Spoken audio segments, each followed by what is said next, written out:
How are you going to navigate Pokemon in 2026 as an investor and as a collector? I think it's going to be exactly the same. And we'll get to that in a minute. But thank you for tuning in. My name is Sebastian, and welcome to another episode of Krabby's Cards. I got a microphone. We'll see how it sounds. Let me know if it doesn't sound good. I'll return it and try a new one. I got like a middle of the road one, so we'll see what happens. But so yeah, we're going to talk about today investing and collecting Pokemon cards in 2026 and how to navigate it. And I think it is going to be navigated exactly the same way for both. So we'll get into it. I think it's an interesting conversation and kind of theory. So first off, we always start off with Krabby's collection corner. Uh, this is a good one. If you know what this is, it's kind of if you know, you know. So this little butte here, Chilling Reign was the first PCETB to ever be released, and they accidentally put 8 packs instead of 10 packs. So, as a little oopsie, Pokemon sent you $10 back, and they also sent you, for every ETB that you ordered, they sent you one of these, which is really cool because it's the only way that you ever got this product. It was never released in any way. So, it's one of those cool things, and it's like, uh, someone's been in the hobby for a while if they have one of these because uh, you don't it's not really something that you sell because it's not worth that much, and it's very sentimental, and it's very unique. It's rare, but it's not that expensive. I mean, it's pretty much worth like what the packs are worth, and then you have the three Galarian birds there, just the regular V full arts. So pretty cool.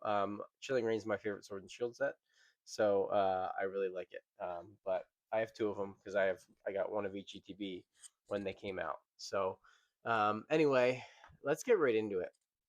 I was thinking about this today, and as a collector and an accidental investor, trying to figure out how to navigate 2026 feels like it's kind of the same no matter which one you are, right?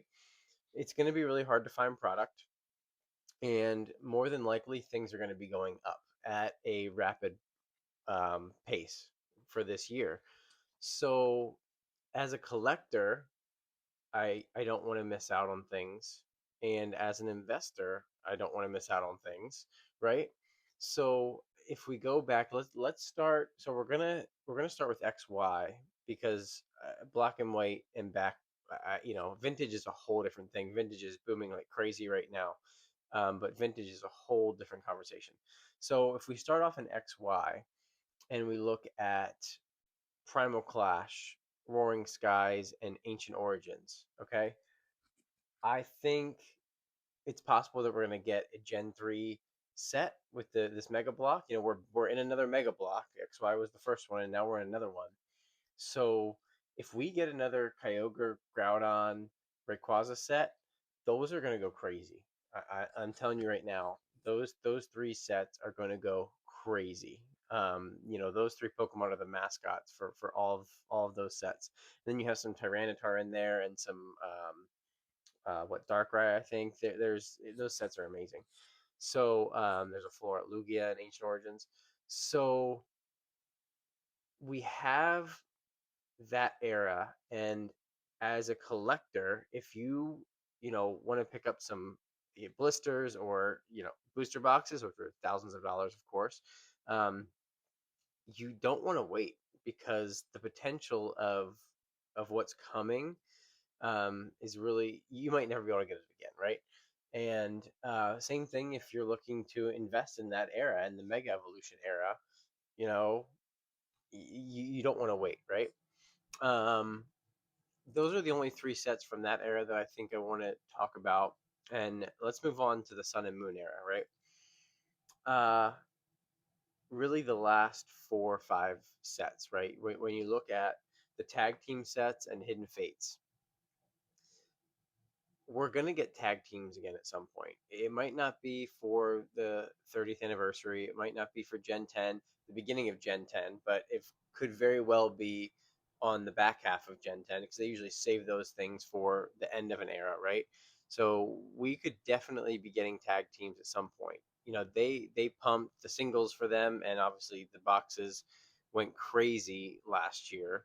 And team up is out of reach for a lot of people, but if you want to pick up a Cosmic or Unbroken or Unified box or packs as an investor or as a collector, I really don't think that it makes sense to wait, right? Like there's been so many times in this hobby where waiting is the right thing to do.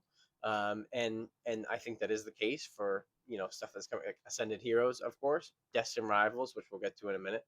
I think absolutely is okay to wait, but for the older stuff, it's not going to go down, guys. It's going to keep going up. So there's no reason to wait on that stuff. And then we get into Sword and Shield. Whew. I mean, the potential for the Sword and Shield era is just, that Sword and Shield started in 2020, right? Like base set came out right as the pandemic was hitting. And, you know, Rebel Clash came, and then everything got shut down, and then the print, and that era is going to be in a weird way nostalgic for a lot of people. And I think that it's just, yeah, it's going to be a really good era for a lot of people. And I just look at some of the boxes right now in the later half of Sword and Shield, and I think they're really underpriced. And as a collector, I want to pick up more Silver Tempest and more Brilliant Stars and more Chilling Reign, my favorite set. And as someone who looks at it from a financial perspective, I want to pick some up to set aside for that as well, right? Like I want to pick up another booster box of each, and for my personal collection, and also to maybe trade or sell later, because they're just really good sets, and the alt arts are just awesome. The alt art Lugia is S tier for me, and Silver Tempest is one of the lowest priced one. Like it's crazy. Um, so I don't think you want to wait for Sun and Moon era, right? And then we get in to Scarlet and Violet. The first block goes out of rotation in what, 2 months? We're not getting more Paldea Evolved or Obsidian Flames or Paradox Rift, right? Or 151 or Paldean Fates. So I think that yeah, I just think they're going to keep going up, and we could see some small reprints trickle out over the next couple months, right? Mini tins, booster bundles, whatever. But it's not going to be a significant amount. Look, they can't even release any amount of a new set. It's crazy. So I think that, yeah, I just think collectors and investors are kind of in the same boat when it comes to the market right now. And I just don't think waiting is smart. Yeah, it usually, there's a lot of times that it is. It's just not right now. Until we get into the most recent sets, right? When we talk about like Journey Together Forward, because Prismatic and Journey Together are in a different block, right?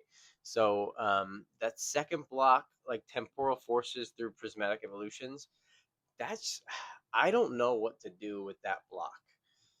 It's tough. My gut is pick up as you go and when you find deals, but don't go like all in. Maybe I'm Prismatic. I don't know. But the last block, Journey Together through what's being printed now, I would not touch. I just really wouldn't. And the last thing I want to talk about is Destined Rivals. When you have Destined Rivals now hitting $550 a box, and you have Silver Tempest selling for like 480 to 500 to 520, that's crazy. Silver Tempest is what, 5 years old, 4 years old, and is from a whole what, like 2.5 eras ago. I don't know what we come to Mega as.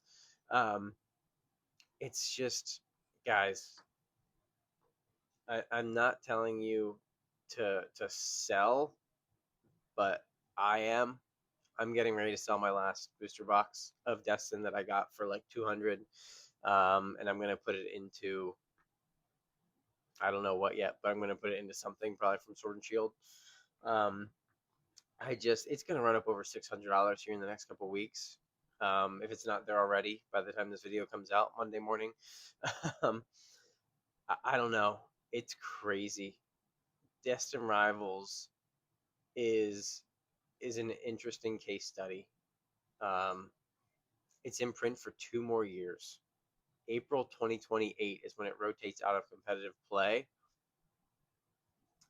I think we're gonna get a lot more Destin Rivals.